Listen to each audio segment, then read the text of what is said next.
Olá, sejam muito bem-vindos!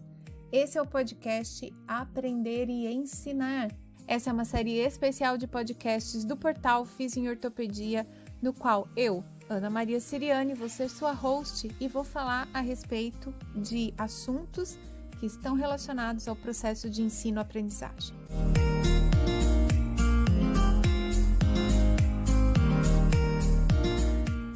Você é estudante, professor ou você é um profissional de saúde que precisa continuar estudando para se manter atualizado.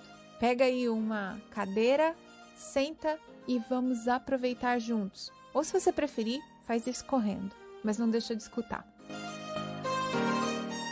Então, sejam todos muito bem-vindos. Esse é o episódio 12 do podcast Aprender e Ensinar. E aí, depois que a gente falou a respeito da organização dos estudos, hoje é dia de a gente trazer uma convidada bastante especial, que já falou desse assunto comigo antes, numa live, no tempo que o Instagram não deixava a gente salvar a live. Não parece, mas faz pouco tempo, né? E agora eu a convidei para estar aqui com a gente, porque inclusive também vocês pediram na caixinha pela presença da professora Camila Torriani. Camila, por favor, seja muito bem-vinda. Dá um oi para todo mundo. Que prazer enorme estar aqui, Ana. Muito obrigada pelo convite. Você sabe que eu me inspiro em você. Então, um convite que venha de você, não importa para fazer o quê, sem antes saber o que é, eu já aceito, entende? Então, a responsabilidade é muito grande. Um prazer enorme estar aqui para falar desse tema que eu adoro e que a gente tem muita coisa em comum, talvez para compartilhar e ajudar um pouco nessas aflições sobre a gestão dos afazeres e a corrida contra o tempo, contra o dia que só tem 24 horas. Obrigada pelo convite, Ana Maria. Obrigada a você também. E aí, Camila, talvez nem todo mundo já tenha te escutado, né? Porque, você sabe, o podcast Aprender e Ensinar, ele está dentro do portal de fisioterapia em traumato-ortopedia. Então, a gente não tem tanta gente da neuro por aqui. Eu queria que você, por favor, se apresentasse, dissesse, né, qual a sua graduação, onde você está trabalhando. Conta para o pessoal quem é Camila Torriani. Ok, então Camila Torriani é fisioterapeuta, eu me formei em 2000 e desde lá eu sempre tive a pulga atrás da orelha com a neurofuncional, sempre tive uma paixão pelos pacientes com AVC, pelos pacientes com Parkinson, fiz então toda a minha formação, minha especialização, o conjunto de técnicas, métodos, filosofias de trabalho dentro da neuro, foi toda essa minha atuação para ser uma melhor clínica, né? Então, eu comecei minha carreira sendo uma profissional da prática clínica, atendendo bastante paciente. E iniciei a docência muito cedo, Ana Maria, iniciei a docência 1 ano e meio depois que eu tinha me formado. Então, eu aprendi a dar aula dando aula, eu aprendi a dar aula com colegas muito, muito bons, que eu tive o privilégio de dividir disciplina, então me inspirava muito, assim, nos colegas com mais experiência. Fiz a minha pós-graduação na Escola de Educação Física, um pouco depois, e para mim foi bem bacana ter tido 5, 6 anos de prática profissional antes de engrenar na vida acadêmica. Eu fiz o mestrado e o doutorado na Escola de Educação Física e Esporte da USP e trabalhei, minha linha de pesquisa continua sendo essa, não é a única, mas é uma das mais importantes. Eu estudo comportamento motor em pacientes neurológicos, principalmente pacientes pós-AVC. Então, a minha formação, meu doutorado foi com aprendizagem motor em pacientes com AVC. E desde que eu terminei o doutorado, eu prestei o concurso como docente na Escola de Educação Física e Esporte, sou responsável pela cadeira de Educação Física Adaptada, trabalho com populações especiais, de uma forma bem ampliada, não só na neuro, né? E tenho me aventurado agora com a linha de pesquisa de mensuração de atividade física em pacientes neurológicos, mensuração do comportamento sedentário. Então, é isso que eu estudo e que eu faço dentro da neurofuncional, com um pezinho na educação física e um pezinho na fisioterapia, cada hora me dividindo aí nessas duas grandes áreas. E para quem está achando que a professora Camila é muito versátil, vocês não têm ideia dessa versatilidade, porque ela realmente consegue falar de coisas que ajudam a gente em várias áreas. Eu mesma tive o privilégio de assistir a sua masterclass de neuroplasticidade, e qualquer pessoa que tivesse assistido se beneficiaria, né, daquele conhecimento. Então, a professora Camila está sempre trazendo coisas legais, importantes para todos nós. Quem ainda não conhece o perfil dela é @CamilaTorriani, não tem nem ponto, nem nada, é só ir lá, tá no Instagram também, sigam ela, conheçam mais o trabalho, tem muita coisa interessante por lá, vale a pena. E aí, Camila, me fala, quando foi que você sentiu a água bater embaixo do queixo? E aí você falou assim, não, agora eu preciso dar um jeito de organizar a vida. E como é que foi esse momento? Assim, eu também tive esse momento, né? A hora que a gente começa a volumar nas atividades, nas tarefas. Como foi isso para você? Você sabe, Ana, que durante a pós-graduação, eu fiz o mestrado e o doutorado, e como entrei no mestrado, fiz o doutorado direto e defendi, eu fiz tudo em 6 anos. Foi assim, como compactou, né? Foi bem rápido.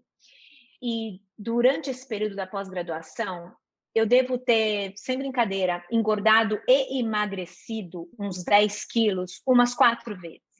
Deus me livre. Deus me livre, é bem isso. E era Deus me livre, eu sentia que era Deus me livre, mas eu via que eu colocava no meu corpo os reflexos da falta de gerenciamento, da falta de organização, de não ter as rédeas sobre as demandas de trabalho que eu tinha. Eu fiz pós-graduação, sendo docente em universidade particular, atendendo em consultório, trabalhando de fim de semana, e aquilo não era vida.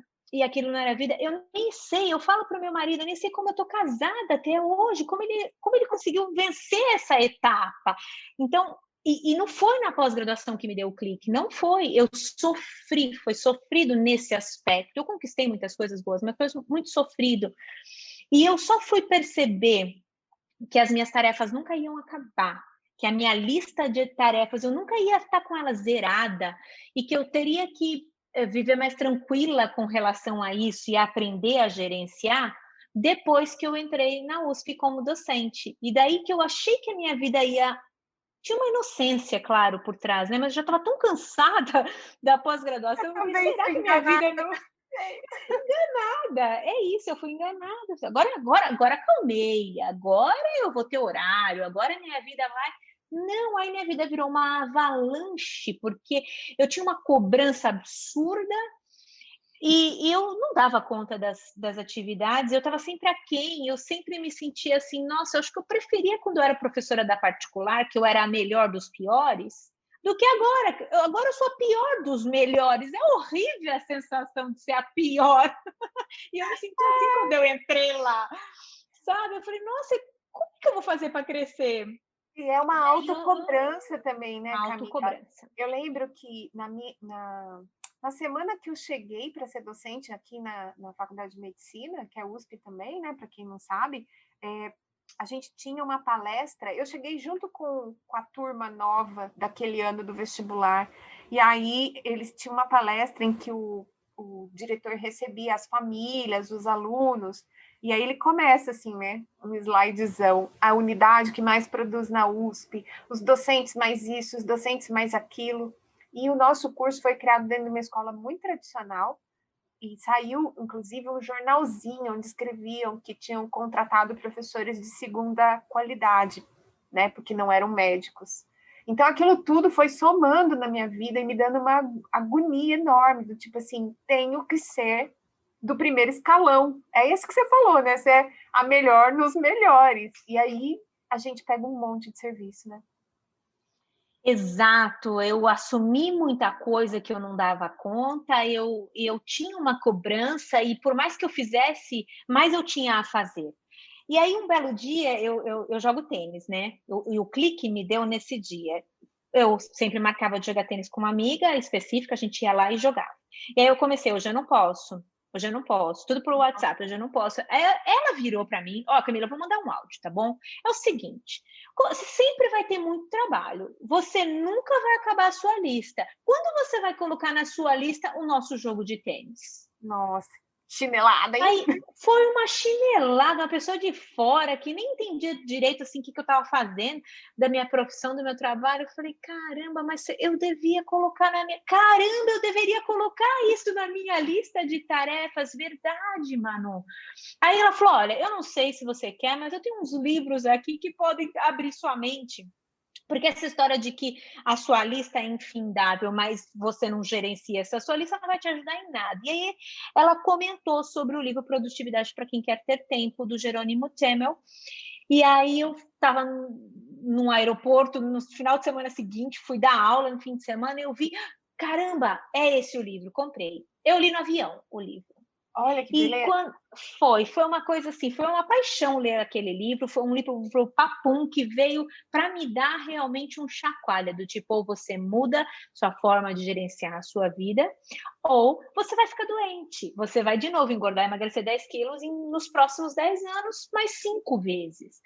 E a partir daí eu tenho me dedicado a incluir no gerenciamento das minhas atividades, estudar sobre como gerenciar melhor as tarefas e o meu dia a dia.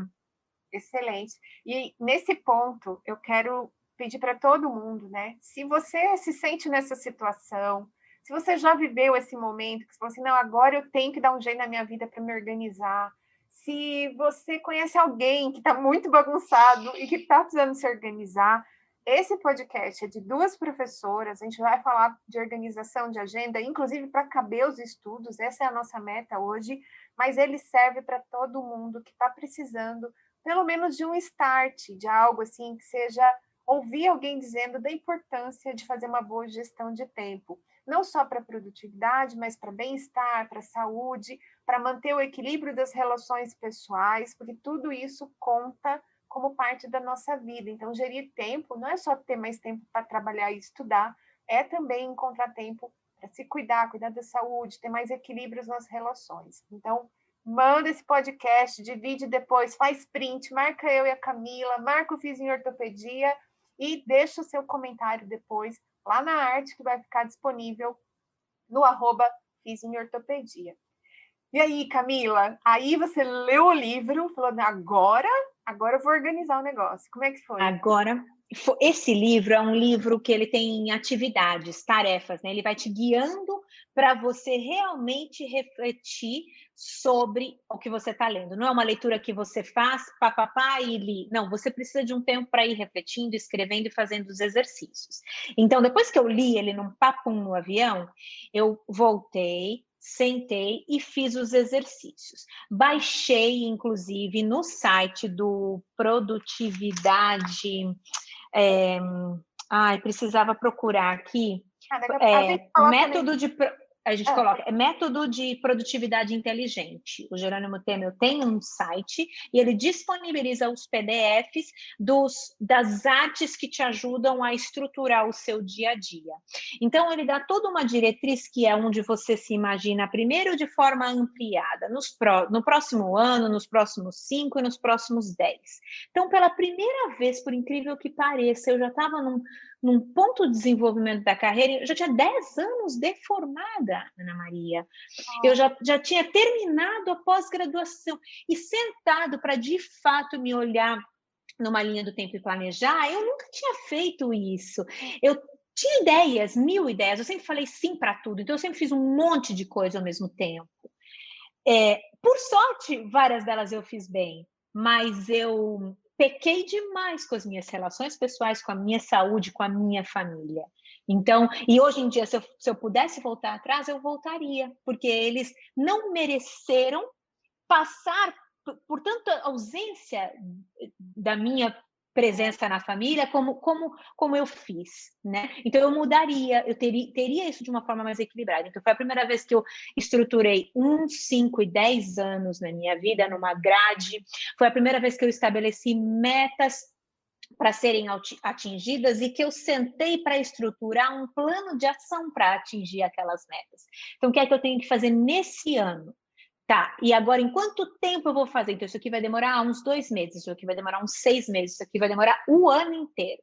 Isso aqui eu posso fazer nesse mês. Então, eu comecei com o pequeno, e aí eu fui indo para o grande, e hoje, 10 anos depois, eu tenho, é muito bonito, eu vou te mostrar aqui, eles só vão acreditar na gente. Eu tenho essas folhinhas do que eu fiz, sabe, desse plano que eu fiz quando eu li o livro.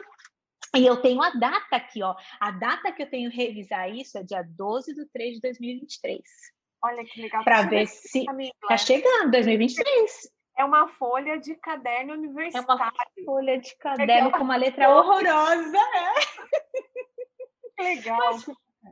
Mas foi o que me deu o primeiro start, assim. E eu comecei a aplicar a gestão diária do meu tempo. Então, eu percebi que o gerenciamento do tempo movimentava a minha atenção, movimentava a minha energia, deu vitalidade para a minha vida, deu direção para a minha vida. E eu comecei a curtir isso no dia a dia. Então, eu preenchi aquela folhinha na noite anterior da minha lista de tarefas, eu antecipava o que me tirava de atenção, quais eram os distratores. Então, eu colocava ali na folhinha de produtividade. Evitar cruzar com fulano. Evitar estender o cafezinho depois do almoço. Evitar ficar olhando, porque eu já sabia que aquilo eram as coisas que me atrapalhavam. E eu, no final do dia, antes de sair da minha sala na USP, fazia uma reflexão. Quais que eu consegui? Quais metas eu atingi hoje? Quais tarefas eu não dei conta de fazer hoje? Por que eu não dei conta? E eu comecei a perceber, depois eu comecei a guardar essas folhas, eu guardei essas folhas por 6 meses, mais ou menos, depois que eu joguei fora. Mas eu guardei porque eu comecei a olhar para trás as razões pelas quais eu não atingia as minhas tarefas diárias, e a maioria das vezes era porque eu estimava muito mal quanto tempo elas iam demorar. Eu acho que essa é uma das grandes riquezas que esses métodos, né? Porque a gente vai falar um pouco mais, mas assim, tem método para fazer isso, tem um jeito, tem um procedimento, uma sequência de coisas. E acho que uma das melhores coisas é que você passa por um baita processo de autoconhecimento, né? Então, para todos os estudantes, é sempre assim, tem um artigo para ler para a aula. Mas isso aí eu sento e leio em 20 minutos, né? Lê, mas não lê com a profundidade que precisa, por exemplo, para participar de um seminário ou para apresentar o seminário, né? E aí você começa, Camila, né? A gente começa assim a ver que a gente às vezes tem tarefas que a gente superestima, que acha que vai demorar para caramba e é rapidinho. Às vezes tem a hora do dia para fazer aquilo que é melhor. E às vezes tem tarefas que a gente acha que é super efetivo, que assim, que vai fazer, arrasar, acabar rapidinho, e não. É uma coisa que te exige muito. E você falou que você guarda as suas folhinhas, né? Eu tenho elas no caderno. Eu nunca imprimi as folhas do Jerônimo. Eu sempre fiz no caderno. Então, eu escrevo o foco do dia, né? As 5 tarefas principais do dia. O que eu quero fazer de verdade hoje, o aprendizado do dia e depois os agradecimentos, que é uma coisa que eu acho super legal que ele pede para a gente fazer, né? Mas aí eu fui mantendo no caderno e é bacana porque várias vezes eu retorno não só pelo autoconhecimento, mas pelos agradecimentos do dia. É muito gostoso ler de novo as coisas. É muito gostoso. Eu fiz essa folhinha da produtividade imprimindo todos os dias por quase 2 anos, Ana Maria. Ai, que legal. E foi um processo muito legal de olhar que, por exemplo, eu percebi para mim, eu rendo super de manhã, então eu comecei a acordar cedaço, 5h15, 5h20, antes 6 e pouco eu estava na USP. E quando estava aquele silêncio, ninguém tinha chegado ainda, nossa, eu punha aquelas tarefas mais cabeludas, mais difíceis para mim, eu colocava elas de manhã, porque eu não ia ter distratores. Eu sabia que a partir das 9, 10, o corredor começa a ficar movimentado, fica barulheira, aí pronto, aí alguém vai bater na tua porta. Então, aí eu já deixava coisas mais maneiras. Eu vou checar meus e-mails, eu vou checar as mensagens, eu vou fazer uma coisa mais operacional, eu vou corrigir, sei lá, umas tarefinhas aqui dos alunos. Colocar umas bancas no Lattes. Vou completar meu Lattes, eu vou fazer umas coisas mais automáticas. Então, eu aprendi isso e, sinceramente te dizendo, eu incorporei isso. Então, hoje em dia, eu não faço mais a folhinha de produtividade dele, mas eu tenho um planner da semana. Eu também. Então, todo domingo à noite, e eu não deixo, esse é meu conselho para quem está ouvindo a gente aqui, não deixe para fazer o seu planejamento da semana na segunda-feira. Você já tem que direcionar sua energia, sua mentalidade, seu foco, sua atenção à noite para se preparar, para começar a segunda, levantou da cama, tá tudo na sua mente o que você tem que fazer. Você não vai perder tempo, né, se planejando ou escrevendo. Porque esse processo de planejar a semana, não sei quanto tempo você demora, Ana. Eu demoro, sei lá, uma meia hora, 40 minutos, para olhar no celular todos os compromissos, para olhar na minha listinha de tarefas, para alocar tudo que já está marcado, para ver os buracos, daí eu tenho que ver os buracos que estão em branco, aí eu tenho que estimar o tempo das tarefas que estão na lista para caberem naqueles buracos. É um processo de encaixe mesmo, leva um tempo para planejar, né? E outra coisa que, assim, eu não gosto de planejar os 5 dias da semana, todos os horários preenchidos. Então, eu sempre seleciono um número menor de tarefas e menor ainda se for naquele dia algo grande para terminar. Então, eu tenho que revisar um artigo. Eu sei que eu vou levar aí umas 2 horas nessa revisão. Então, em vez de fazer 5 tarefas no dia, eu vou fazer 4, vou fazer 3. Aí vai ter uma reunião no meio disso, eu já sei que eu vou perder mais um tanto. Então, às vezes tem dia que tem 2 tarefas, às vezes tem dia que tem 5 tarefas. Depende do tamanho da tarefa e do tanto de coisa que é fixo do dia que não tem como fugir, né? E a gente na faculdade tem muita coisa que não tem como fugir, como as pessoas têm, por exemplo, o horário que tem que levar o filho na escola, o horário que tem que buscar o filho na escola, vai perder aquele tempo no deslocamento, ou tem que sentar para dar almoço, aquele horário não pode entrar na conta porque ele não existe de fato. E aí, Camila, nesse processo, eu aprendi a planejar bem o que eu quero mesmo, assim, bem entre segunda, terça e quarta. Isso é mais recente também para mim. Segunda, terça e quarta, eu espalho tudo que eu quero fazer na semana. E aí eu tenho a minha listinha de coisas que estão ali no radar para entrar, para fazer. Se eu conseguir fazer tudo que tinha que fazer segunda, terça e quarta, eu puxo dessa lista outras coisas. Se não, se deu qualquer zica, né? E essa é uma coisa muito legal do sistema de se organizar, é porque os dias são imprevisíveis para todas as pessoas no mundo. Então, às vezes, dá um problema, né? O aluno precisa de um socorro, um amigo precisa de um socorro, qualquer coisa. Aí você tem um dia lá na quinta, um horário na quinta, um horário na sexta, em que você pode carregar aquela atividade, ou você não ficou bem, né? Você não está tão bem disposto na terça-feira à tarde, se aborreceu, discutiu, teve uma DR, sei lá, né? O pessoal mais jovem adora ter DR, eu já pulei dessa fase que DR só me dá dor de cabeça e me atrapalha a produtividade. Eu só relevo, só vou relevando. Estou nessa fase agora. Essa é a maturidade. Coisa, né, Camila? Assim, você consegue levar aquela atividade ali para frente. E uma coisa que eu queria deixar de mensagem para quem está ouvindo a gente também é que esse é mesmo um processo. Vocês viram a Camila falando de 2 anos, né? A gente pode falar de várias coisas que no começo, quando você começa a levantar as tarefas e tudo, às vezes bate um desespero, porque você vê que tem muita coisa acumulada, você vê que tem coisas que você deveria ter feito que são urgentes.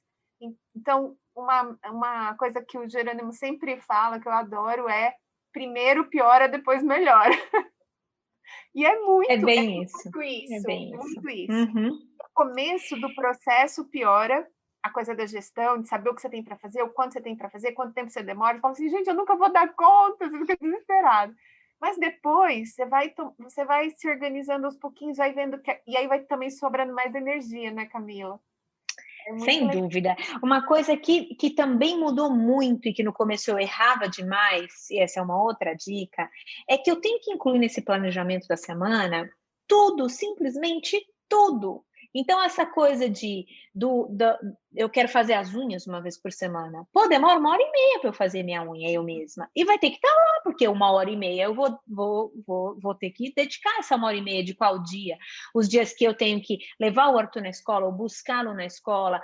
Daí ele tem um aniversário no sábado, então eu vou ter que comprar o presente do amiguinho. Quando que eu vou comprar esse presente? Quando que eu vou ao supermercado?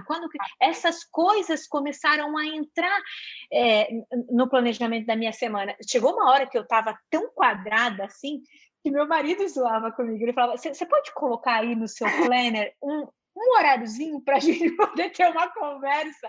Porque eu era assim, que eu tinha que seguir, e assim, até você ajustar, até você encontrar o meio termo, mas foi muito importante tentar ser bem rigorosa com a gestão das minhas atividades em função do tempo, para depois aprender também que eu posso ser flexível. Eu também gosto de deixar minha sexta-feira como tipo um coringa para as coisas importantes ali, que eu não dei conta e que a semana ainda está valendo, eu ainda consigo incluir lá. Tem uma outra coisa que o Jerônimo fala, Ana, que é ocupar-se não é produzir. E eu só aprendi isso também depois da leitura desse livro, porque eu estava sempre fazendo coisas. E eu achava que eu estava sempre trabalhando e ocupada, mas eu não estava, de fato, produzindo nada, porque eu estava ou remediando coisas muito atrasadas ou aceitando a urgência dos outros como sendo minhas urgências. Então, minha dica para as pessoas que nos ouvem é: se você não tem agenda, você vira a agenda do outro. Não queira ser a agenda do outro, porque para você ter um plano de ação para a sua vida e querer chegar em algum lugar, você tem que tomar as rédeas dela. Você tem que saber para onde você quer ir. E isso a gente faz no dia a dia. Então, é gerenciando realmente a semana e olhando para trás e vendo, isso aqui me colocou um pouquinho mais perto de onde eu quero estar ou não? E se você ficar aceitando as ofertas, os convites, os pedidos dos outros toda hora, você vai se afastar dos seus desejos. Né? E conectando só com um estudo isso, Ana, os meninos que nos ouvem aí, os alunos, os acadêmicos, os profissionais, eles precisam incluir a atualização profissional, o estudo, a leitura essa organização da semana. Porque se você esperar abrir uma brechinha para ler um livro, esperar abrir uma brechinha para ler aquele artigo, não vai abrir uma brechinha. Não, pelo contrário, né? Porque a vida, ela vai mesmo te ocupando de uma série de atribuições. Quanto mais pessoas você convive, ou gerencia, ou se relaciona, mais exigências e mais ocupação você tem. Então, é isso. Se você esperar abrir uma brecha, eu lembro muito também, sabe de quem? Do Christian Barbosa, nessa hora. Que ele conta que na fase pior do burnout dele, que ele ficou doente, né? Que nem foi bem um burnout, não foi nem saúde mental, ele ficou mal de saúde física mesmo. E aí, na pior fase dele, ele teve que agendar, escrever na agenda dele um horário dele com ele mesmo, né? Que era para ele jogar tênis também, por acaso.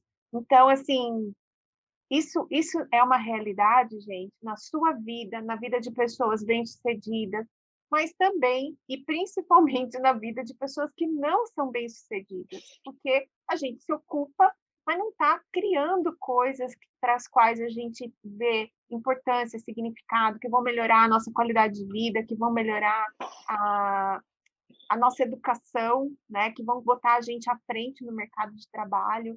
Então, é muito como exercício também. Vocês sabem disso. Se você não colocar o exercício como uma coisa da agenda para fazer e aquele tempo está guardado para aquilo, as coisas não saem mesmo, né? Essa que é a realidade. E para a gente aprender a priorizar as tarefas, você tem, então, essa meta de vida de curto, de médio e de longo, mas você tem que ter a ciência do que é importante, do que é urgente, do que é necessário.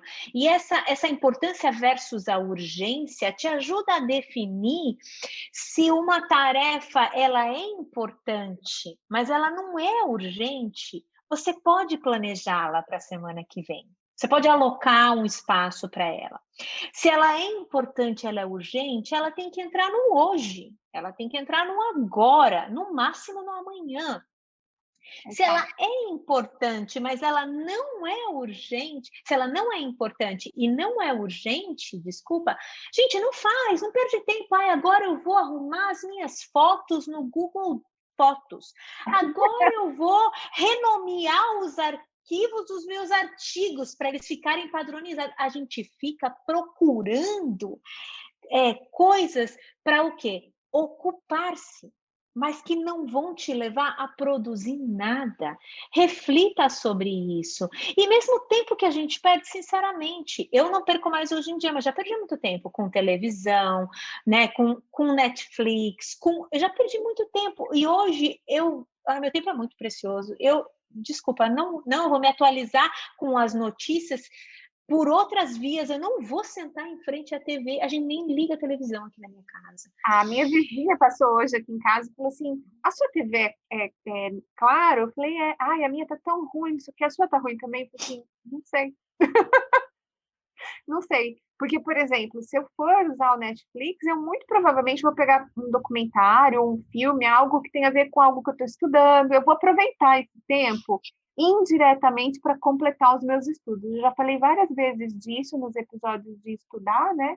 A coisa do efeito de imersão. Então, eu estou estudando a respeito de hábitos e tudo mais. Vou assistir lá o filme se eu não estou enganado, do Jordan, né? Do Jordan, que fala de como ele construiu uma carreira de sucesso, como é que ele era super disciplinado e tal. Ou seja, eu vou usar esse tempo de alguma maneira para relaxar, para me divertir, mas inteligentemente com informações que vão me permitir ter assunto para live, me permitir ter assunto para conversar com os amigos. Então, também não fico na TV mais, Camila. Muito Aliás, esse filme, esse documentário, né? The Last Dance, A Última Dança, eu super recomendo. aí, E junto com ele, o Playbook, que são 5 episódios dos coaches mais famosos de diferentes atletas de alta performance. Então, é sobre a história deles e como eles lideraram aquele equipe,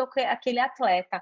Então, tem de um time super famoso das meninas do futebol feminino americano, tem a treinadora da Serena Williams, tem cada um. Então, é demais, é muito bacana, porque eu também aprendi um tanto assistindo esses documentários. Enfim, eu acho que é isso. Mas ninguém ensinou isso pra gente na escola, que eu acho que era o lugar onde a gente deveria ter aprendido, ou na faculdade, né? Então, até porque, Camila, na faculdade, os nossos professores passam para a maior parte de nós uma ideia de que são ocupadíssimos e por isso são importantíssimos, né? E, na verdade, eles passam uma ideia totalmente errada do que é viver uma vida produtiva, de qualidade e tal. Então, parece que você olha, parece uma pessoa para se espelhar, um exemplo, um modelo, um status, fala, nossa, né? E eu já ouvi uma vez, sabia, Camila, uma estudante falar assim, eu não quero ter a vida que você tem. É triste, né? Olha isso, que depoimento. Não, Ana, é muito compromisso, é muita responsabilidade, é muito trabalho, eu só vejo você correndo, não vejo você tirar férias, eu não quero ter a vida que você tem. É muito sério isso, é para a gente refletir mesmo, sem dúvida. E uma coisa também que eu aprendi, Ana, nessa história de gerenciar, tem um pouco a ver com isso, assim, hoje olhando, puxa, eu fiquei chateada de ouvir assim, eu não quero ter a vida que você tem, porque eu estou tentando muito ter uma vida mais equilibrada, ter uma vida mais saudável, tentar colocar na balança em cada momento uma parte da minha vida como sendo importante, não somente o trabalho, que foi durante muitos anos a coisa mais importante da minha vida e somente a coisa importante. Mas eu aprendi 2 coisas que me ajudaram nesse processo, que é delegar aquilo que é urgente, mas não é importante. Eu não faço mais. Eu delego. Então, eu delego para quem o quê? Para quem pode, para quem tem tempo e quem tem o conhecimento necessário e suficiente para tais tarefas. E eu aprendi a falar não. Depois de muitos anos, foi muito duro, mas eu não fico mais constrangida de falar não para convites, de falar não para bancas, de falar não para aulas, de falar não para cursos, de falar não para... eu não fico mais constrangida, né? Porque eu sei o preço que eu vou pagar falando sim para algo que, por exemplo, não vai me aproximar da minha meta, do aonde eu quero chegar? Fazer isso vai me levar mais perto de onde eu quero? Não. Então, para que eu vou fazer? Para E você quê? sabe, quero fazer uma reflexão, assim, super importante nesse momento, porque acho que tem tudo a ver. Durante muito tempo, a gente se ocupou com coisas que hoje a gente tem absolutamente clareza que foi uma perda de tempo. Por causa da pandemia, por exemplo, a coisa das compras online. Por que as pessoas vão na farmácia, né?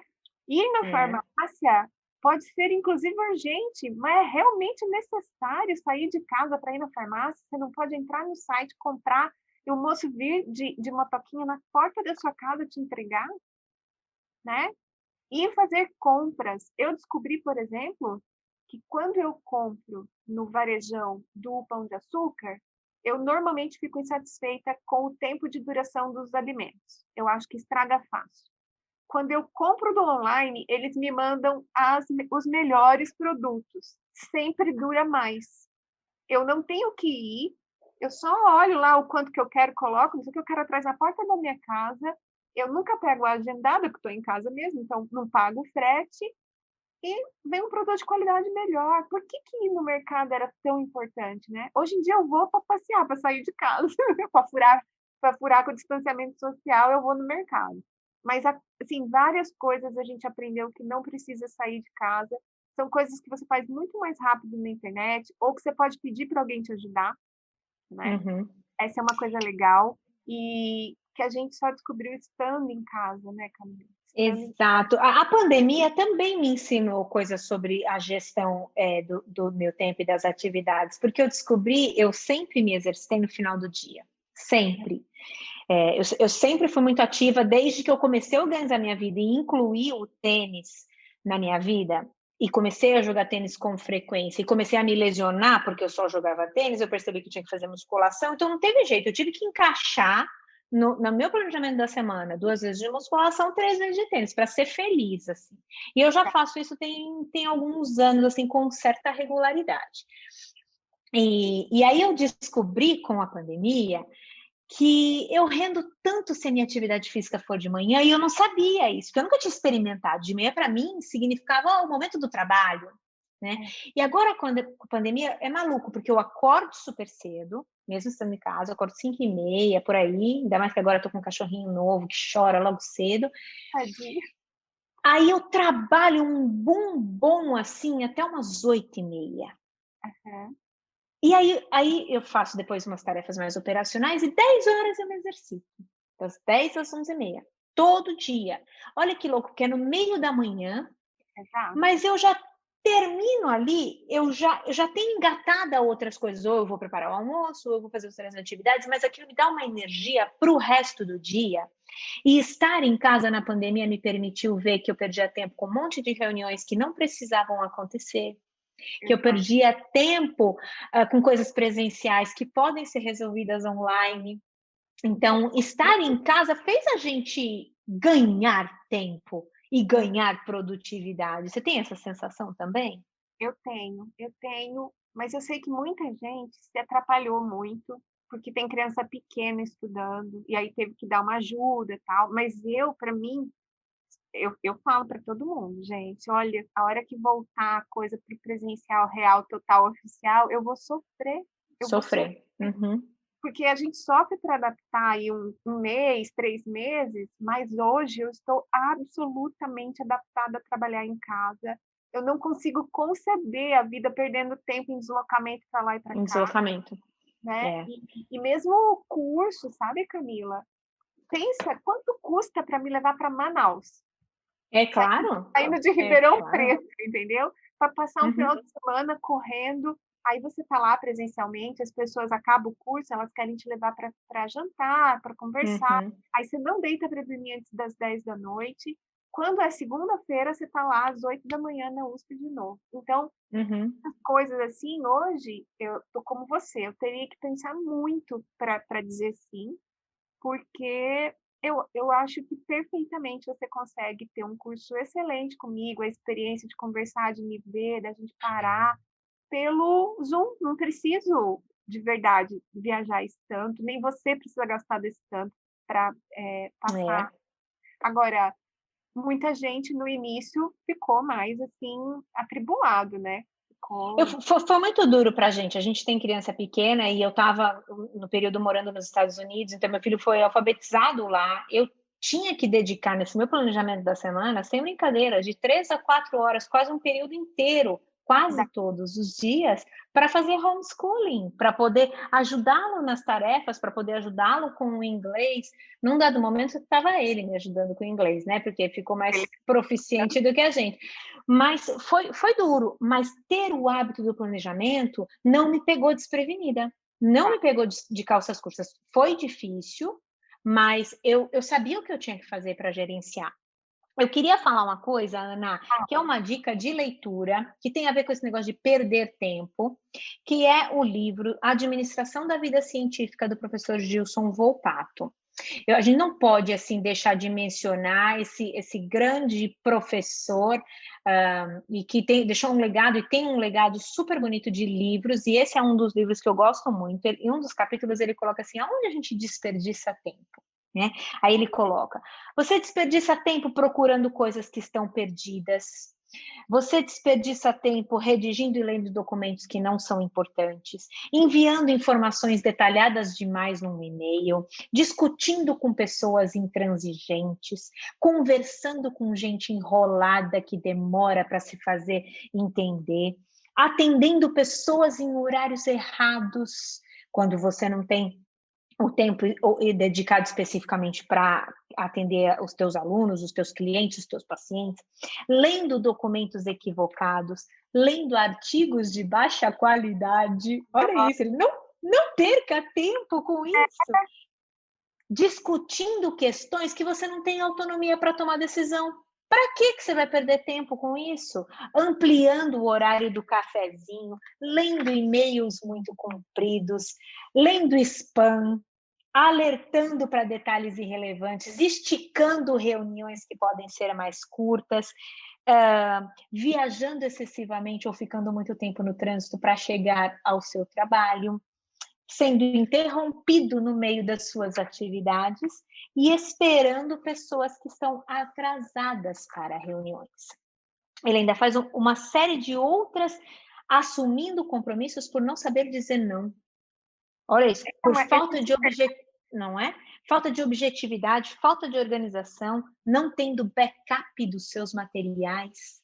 Se quem está ouvindo a gente fizer uma lista de onde a gente perde tempo, e a gente perde tempo com isso, você consegue criar estratégias para tentar se desvencilhar de alguns dessas armadilhas, né? Algumas a gente ainda cai até hoje, mas se você se livrar de metade dessa lista, vai te sobrar mais tempo para alocar as suas coisas importantes. Então, eu queria deixar como sugestão de leitura para os nossos ouvintes aqui do podcast, a Administração da Vida Científica, do professor Gilson.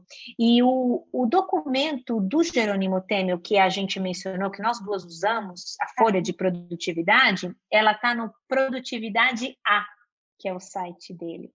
Produtividade A, né? Isso, é isso aí.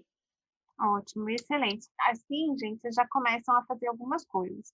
Outras coisas que podem ajudar muito, né, nesse sentido de procurar e conhecer são, bem, o Google Agenda agora todo mundo está usando, né, de alguma forma ou de outra, todo mundo acabou tendo contato com algum tipo de agenda online, e eu gosto muito, uso, é o meu aplicativo favorito de gerenciamento de tarefas, o Todoist, porque eu consigo classificar. Então, Camila, por exemplo, eu consigo classificar hoje, né, o que eu sei melhor, as tarefas que têm maior duração, menor duração. Então, às vezes sobra um tempo, sobra um tempo. Eu vou dizer, deixa eu ver se tem alguma coisa aqui de 5 minutos para fazer.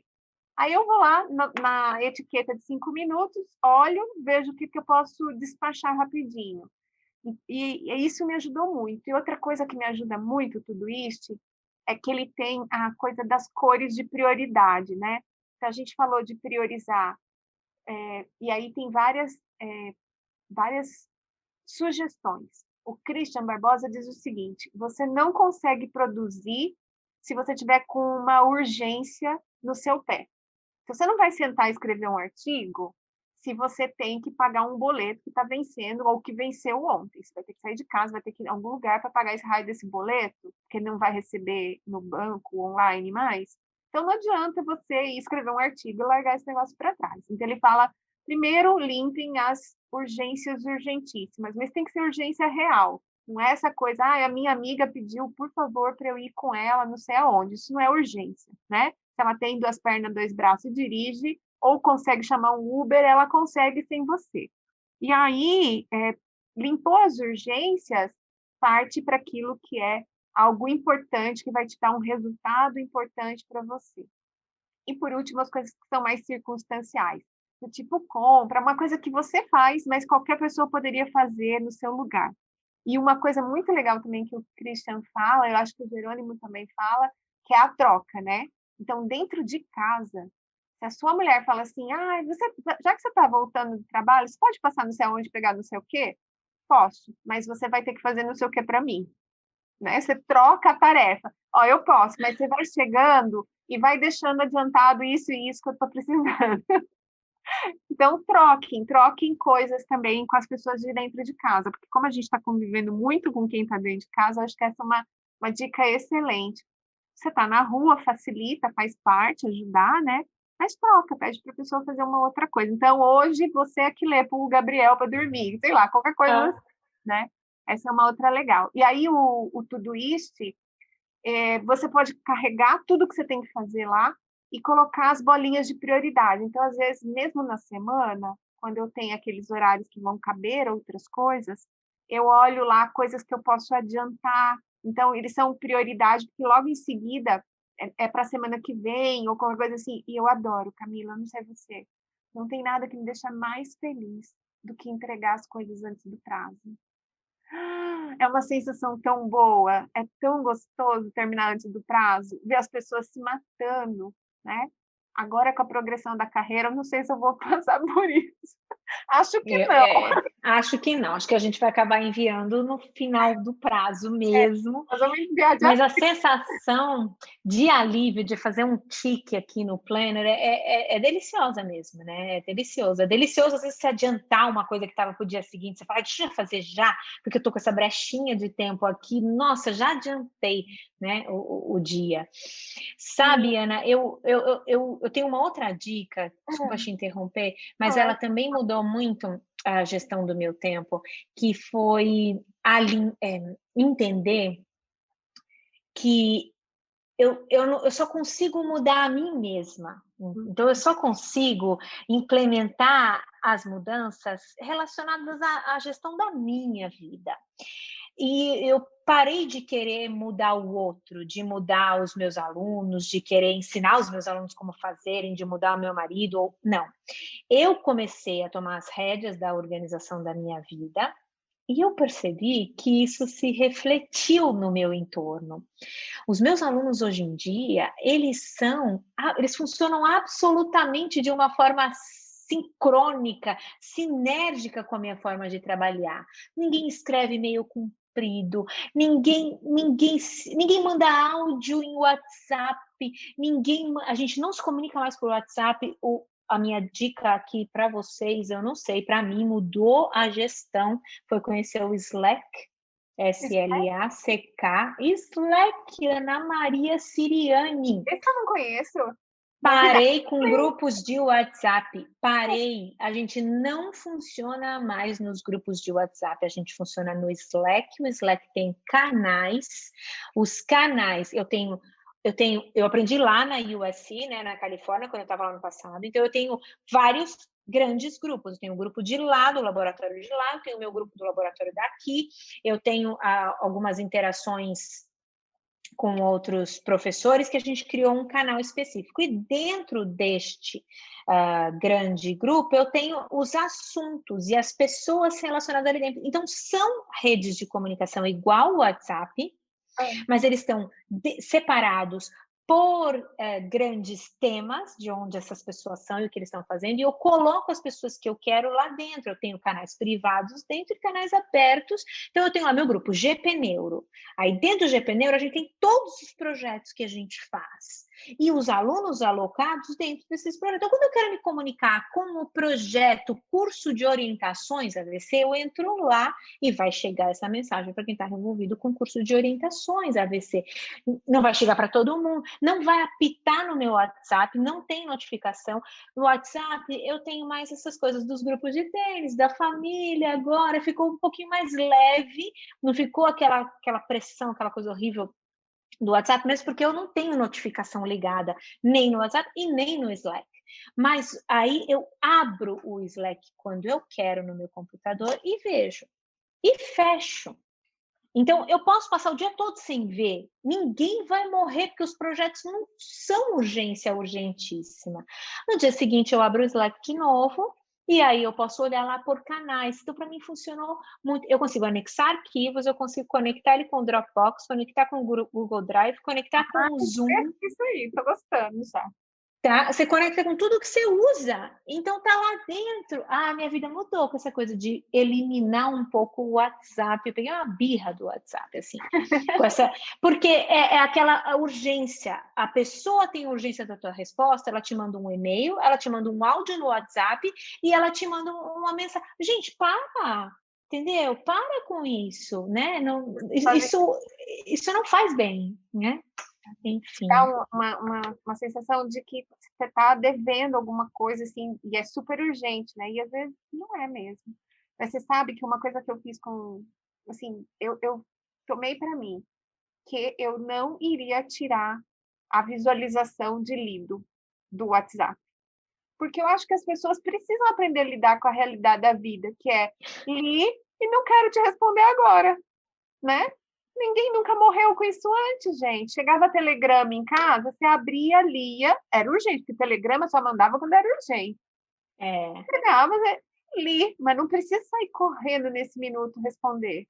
A gente viveu até agora assim, né? Então, para mim, eu fiz isso. Eu não tirei, porque eu quero que todo mundo saiba que eu li, visualizei e que vou responder quando aquilo estiver dentro da perspectiva, dentro da parte mais importante, né? E aí, Camila, eu estou olhando aqui, a gente está bem perto de 50 minutos, e eu estou achando que a gente ainda tem um tanto de assunto. Como é que você está de tempo aí? A gente tem bastante assunto. Não sei se você quer fazer uma parte 2, se você quer. Ué, eu super topo, topo. Vocês aguentam aí, que daqui 15 dias vocês escutam a continuação dessa conversa.